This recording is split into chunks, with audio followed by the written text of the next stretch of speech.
Hello, everyone, and welcome to our weekly discussion series that's hosted by the Chaldean Cultural Center in collaboration with U of M Detroit Center, Unique Voices and Films, and CMN TV. I'm your host, Wiam Nemu, and our guest today is Lamis El Ethari. Hello, Lamis. So Hello. Lamis teaches creative writing at the University of Waterloo. She has published From the Wounded Banks of the Tigris and Waiting for the Rain, an Iraqi memoir. Her poems have appeared in an About Place journal, the New Quarterly, the Malpais Review, and the anthology Mutanabbi Street Starts Here. And by the way, Elise is part of a program, an event that we're having at the West Bloomfield Library on April 13th with poet Dunya Mikhail, Elise Alusi, yourself, and myself. It's in honor of Poetry Month. They're honoring us to read poetry for Iraqi-born women writers. So welcome. I'm so happy that we are going to be able to share your story here today. And I just recently read one of your books. The memoir was just very beautiful. We're going to talk about that as well. But let's start by, if you can tell us, you were born in Kufa. What was your childhood experience like there? Well, I didn't like it. I didn't have much of a child experience in Kufa. My family is from the south of Iraq, and my parents at the time were living between Basra and wherever my father was, working.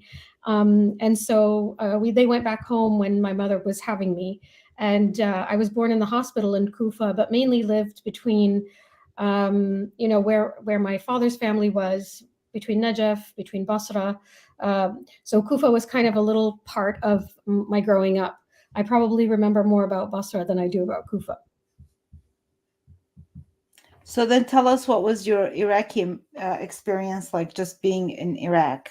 Well, it's I always say, I don't know, we say in Arabic, "Shar al-baliyati ma yudhak."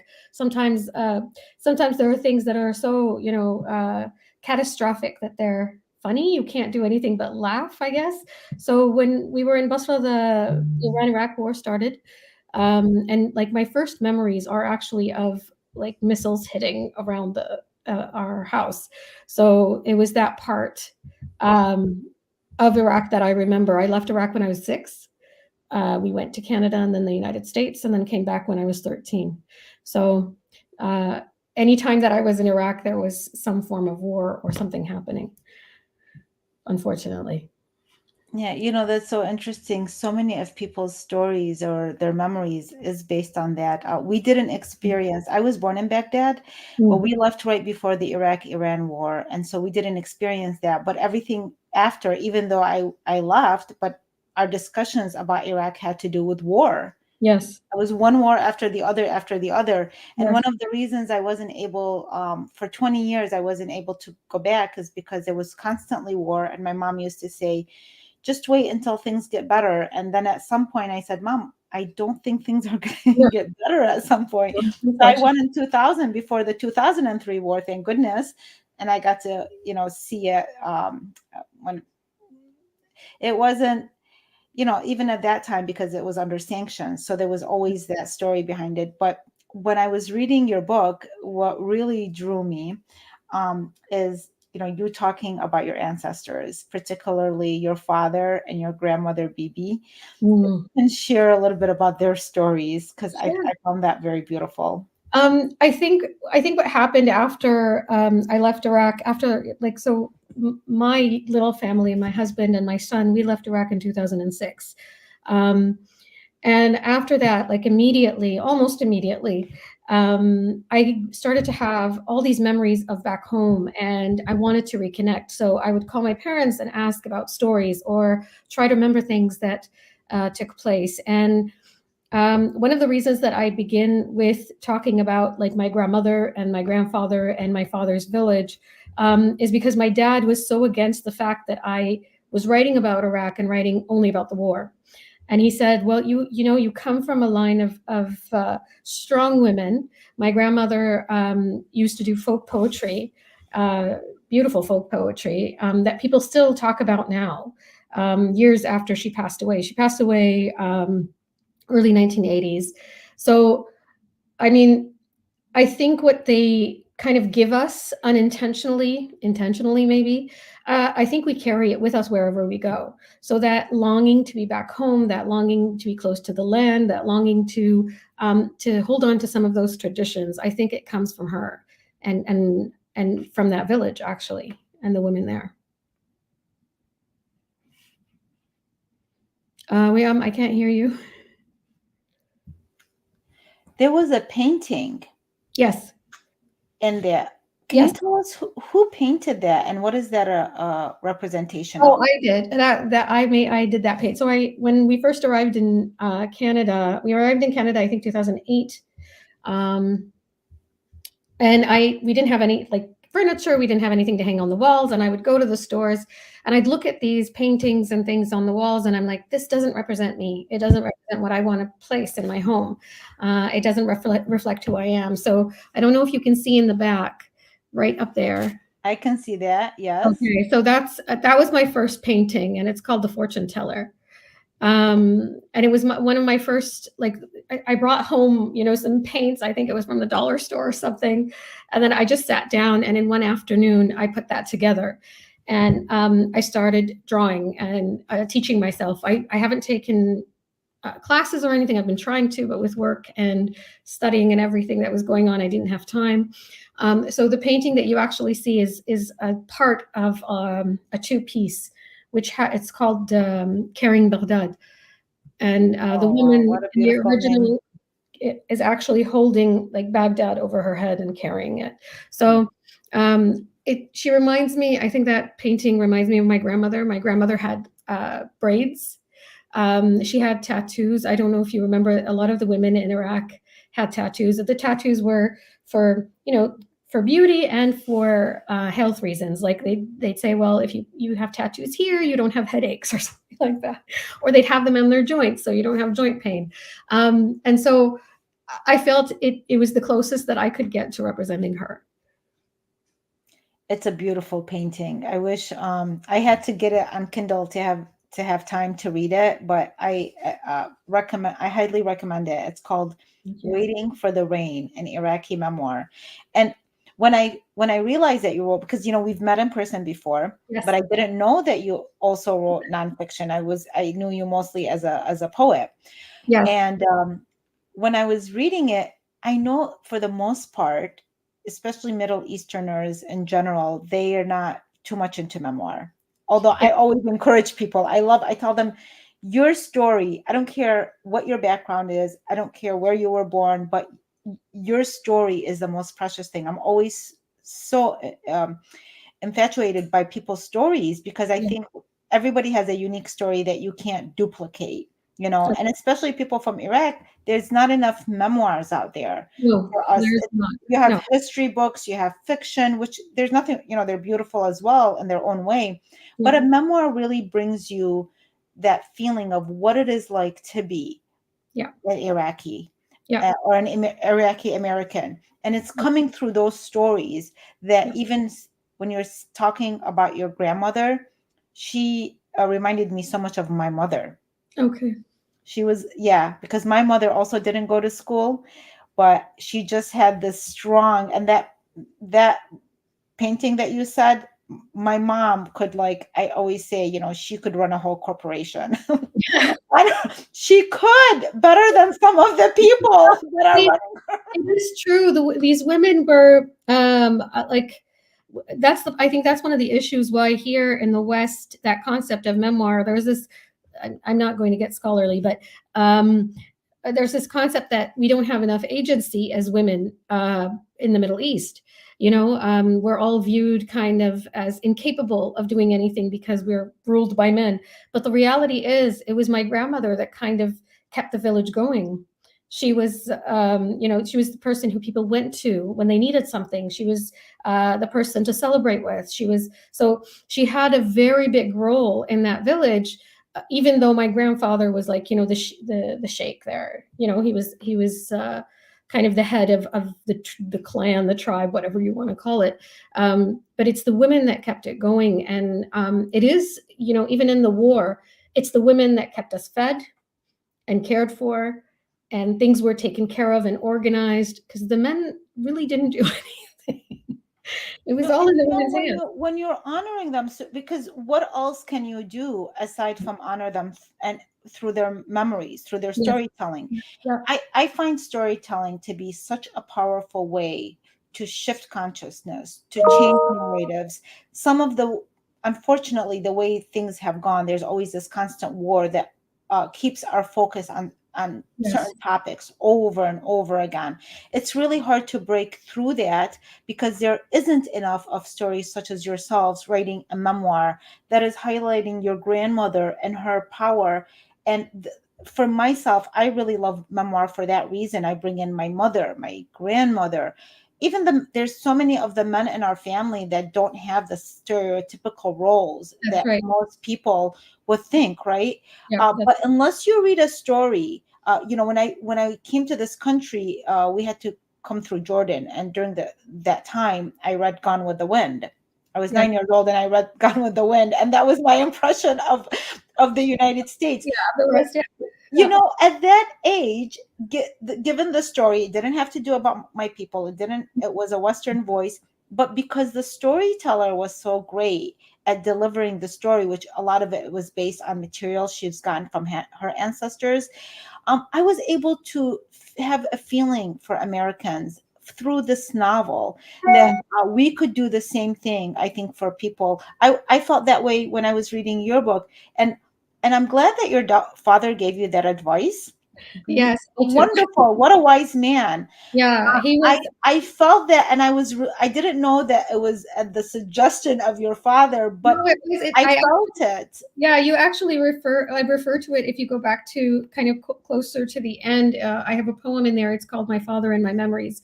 And he was so against the fact that all my work, so all my academic work, everything that I've done, the research, everything that I put together is actually concentrated and focused on the war. And that the idea of that was because when I did arrive in the States, in 2006, when I was doing my Fulbright scholarship, there was a woman sitting there at I think I was at the bank or something, and she asked me, "Where are you from?" And I said, "Well, I live here in town." And she said, "No, where are you from? The from."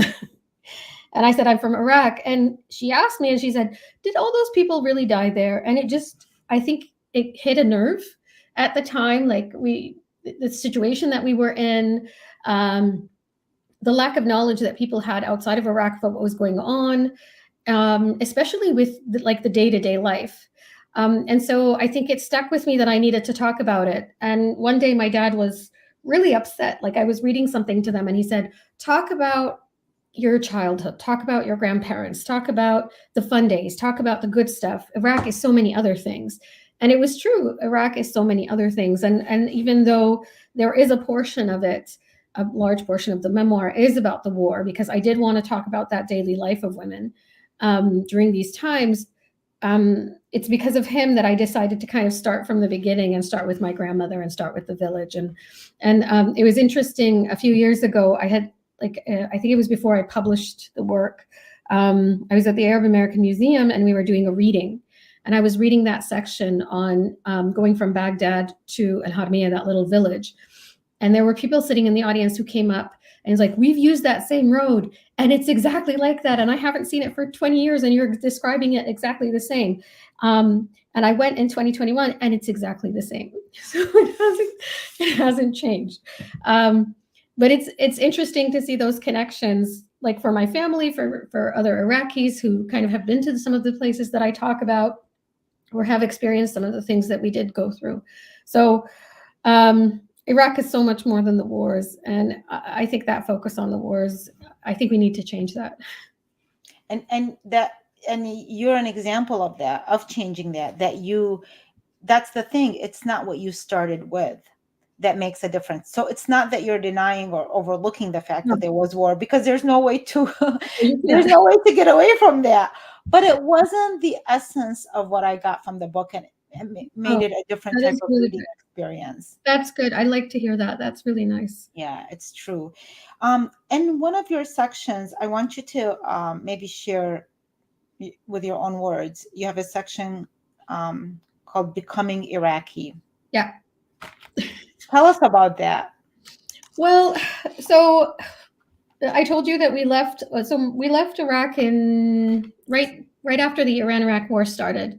I think it was a year into the Iran-Iraq War, and my father came to Canada to finish a master's degree, and then we went to the States to finish. He went to finish his PhD, and then we came back to Iraq right after, like a couple of months after the Iran-Iraq War ended, and I had a really hard time kind of fitting in because between the ages of 6 and 13, you kind of grew up in a culture and a place that isn't yours, trying to understand that. And I think it was my cousins and my aunts and uncles, they kind of taught me how to become Iraqi more. It's not just the language, but I started to learn about the culture. I started to love the culture. I started to understand kind of my position as an Iraqi. Before that, it was very unstable, I will say. And how did that translate to later after you moved out and then went to Canada? How did then becoming an Iraqi Canadian, what was that experience, and is the experience like? I think it's one of the hardest things that I've ever done. I talk about this in the book. I talk about doing the oath for our Canadian citizenship, and it's like somebody was taking away the other part of my identity to give me a new one. I don't know. It was a very difficult moment to let go, and knowing that I didn't actually let go fully of it. Still, that concept that I'm no longer just Iraqi, but I'm Iraqi Canadian. That was really hard. But yes, Yeah, I don't know how to answer that. You have that torn, the feelings, I think, just born in Iraq. Or yesterday, I was talking to a young man who was born here. He's telling me his parents his mom was born here, and his dad came when he was only 2 years old. And the passion that he had talking about Iraq, he recently visited there.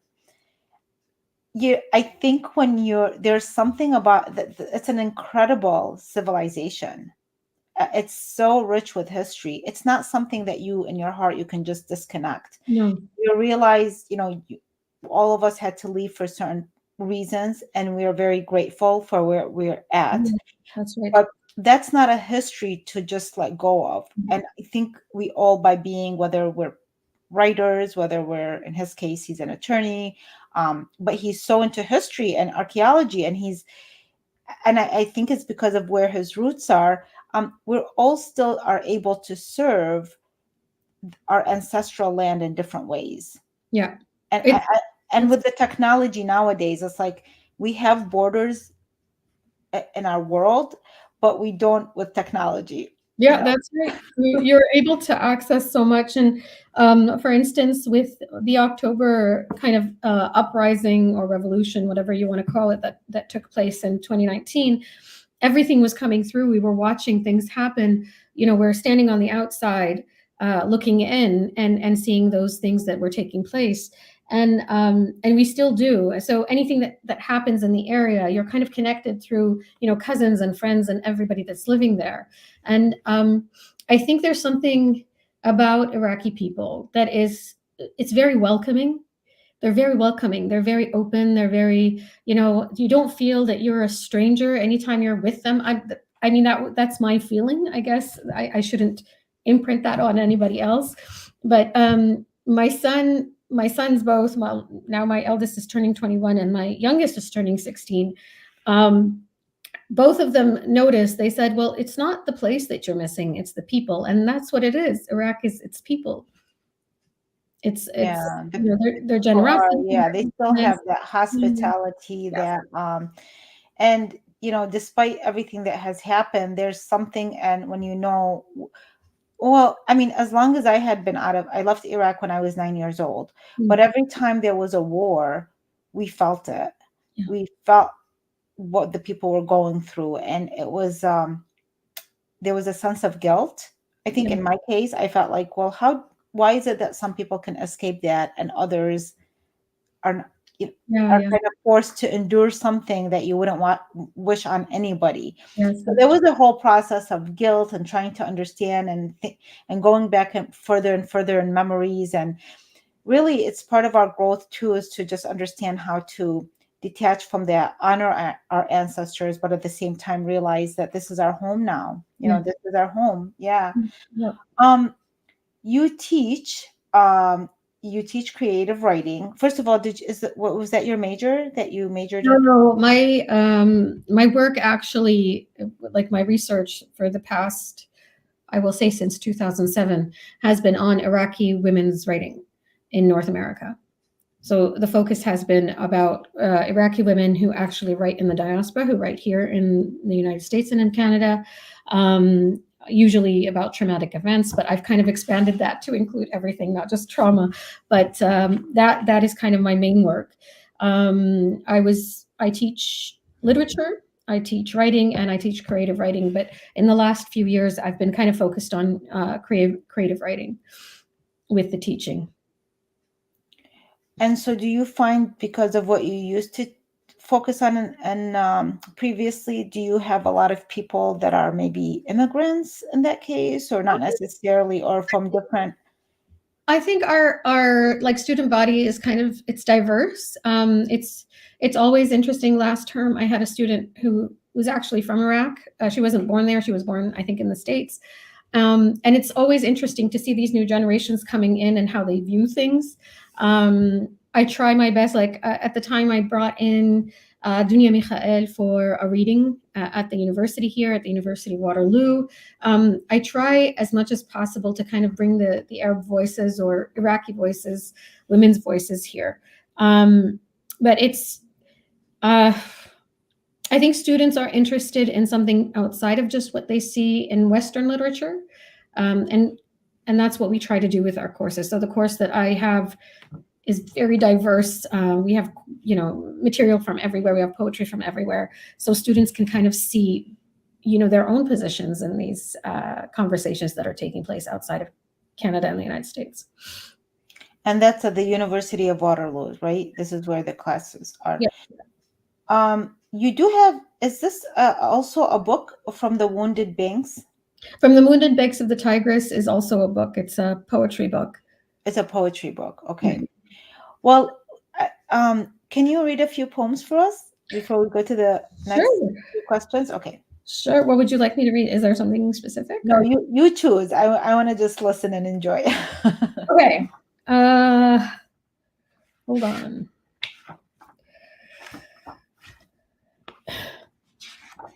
If I can find it. Hold on.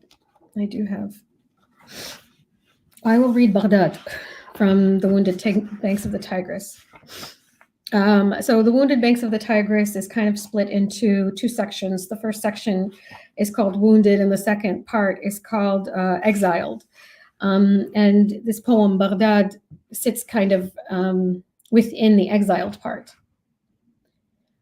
Baghdad, pronounced with a ghain, stumbling from the back of the tongue and the top of the throat, like a gentle gurgle of water flowing from the Tigris in silt-heavy swirls that find themselves lost on the edges of banks.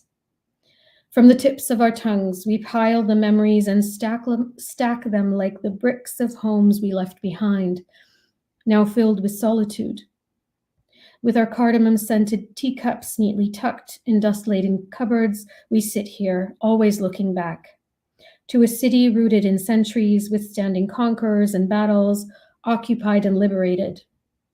Just patient enough to hold us all together, with all the colors of our skins, with all our unbelievable beliefs, with all our madness and exhilaration, holding us together in gardens enclosed with gardenia bushes, around tables of gossip and laughter, through streets that never sleep, on a river of candles bound with wishes.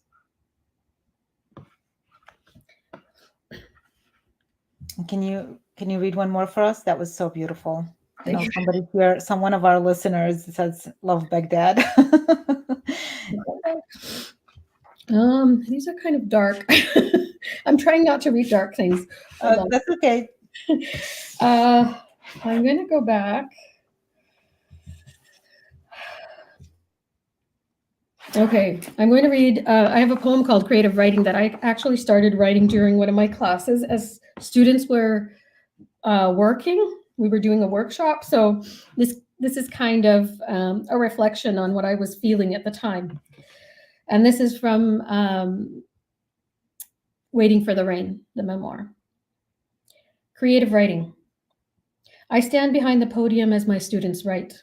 They review each other's poetry. We are in workshop mode.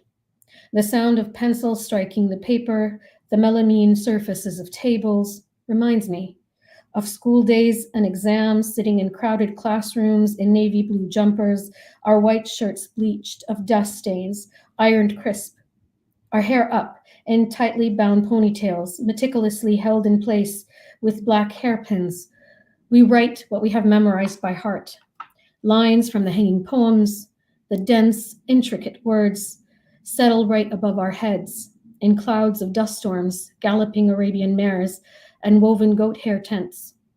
Trickles of sweat form on the curves of our barely plucked eyebrows. The tips of our fingers grasping painfully on the tips of slipping pencils, the pencils quickly tracing the arcs and lines of expression down on the white lined paper. We try to seize all the accents and metaphors gathered the night before, try to catch the phrases between the neighbors' arguments outside our windows, try to catch the light before the kerosene lamps fade, try to hear the thoughts in our heads before another missile finds its way. I hear the graphite hit the wood beneath our papers on the desks. We shift uncomfortably on the wooden benches.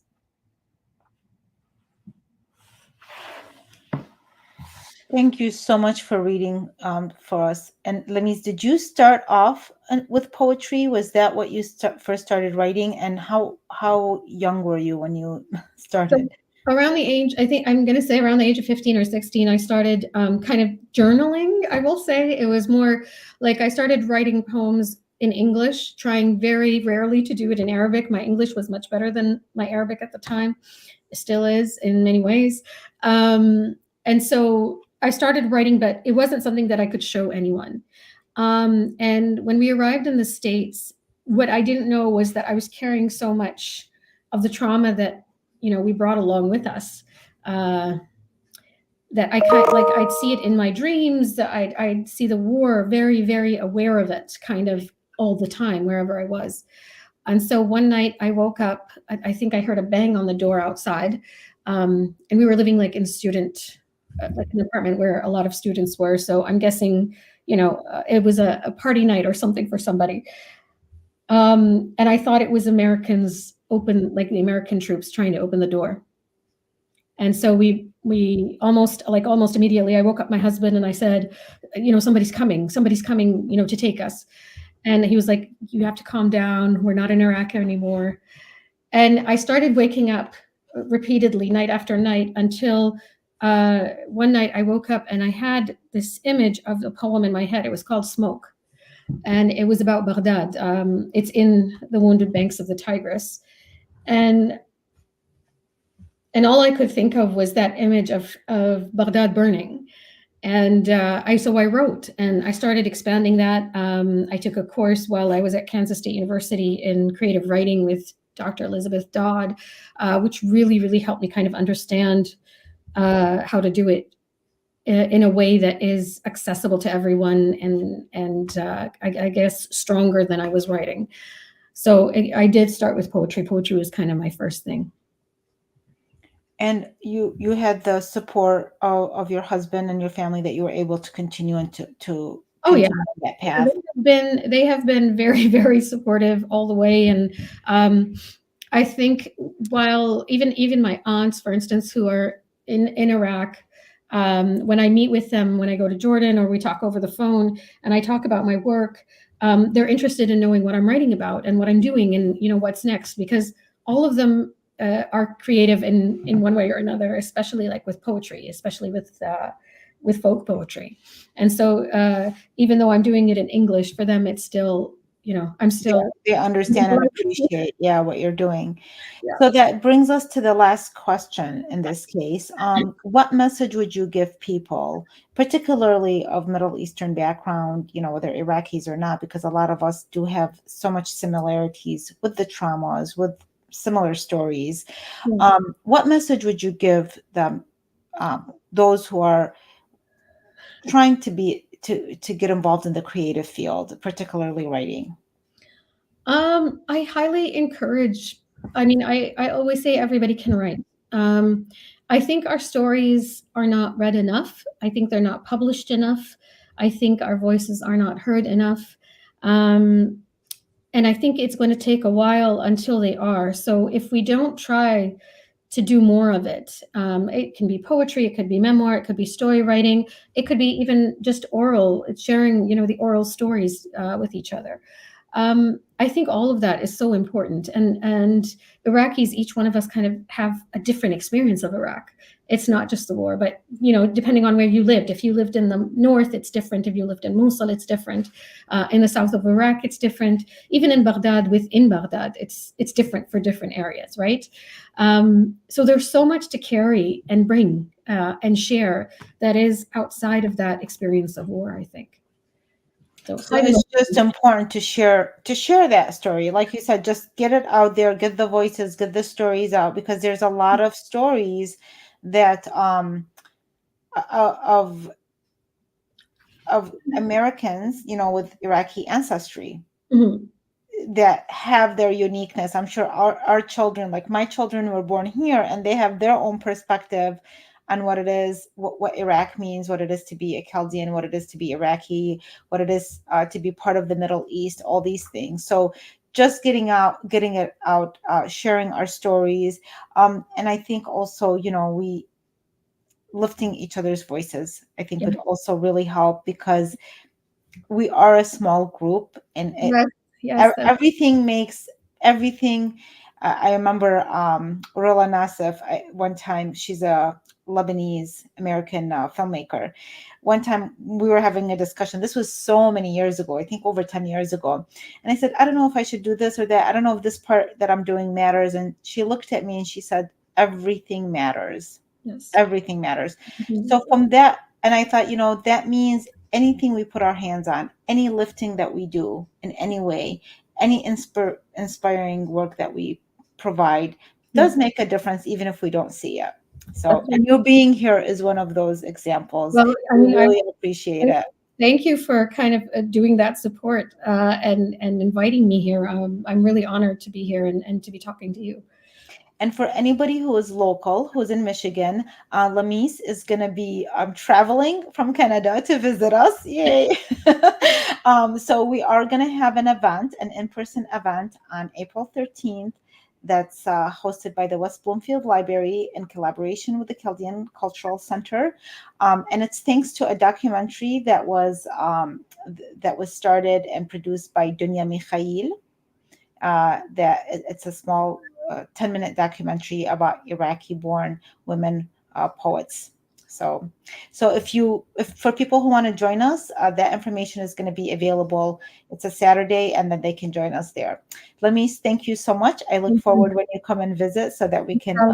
Inshallah, thank you so much. Have a wonderful day. Thank you. Thank you. You too. Bye-bye, everybody. Thanks for watching.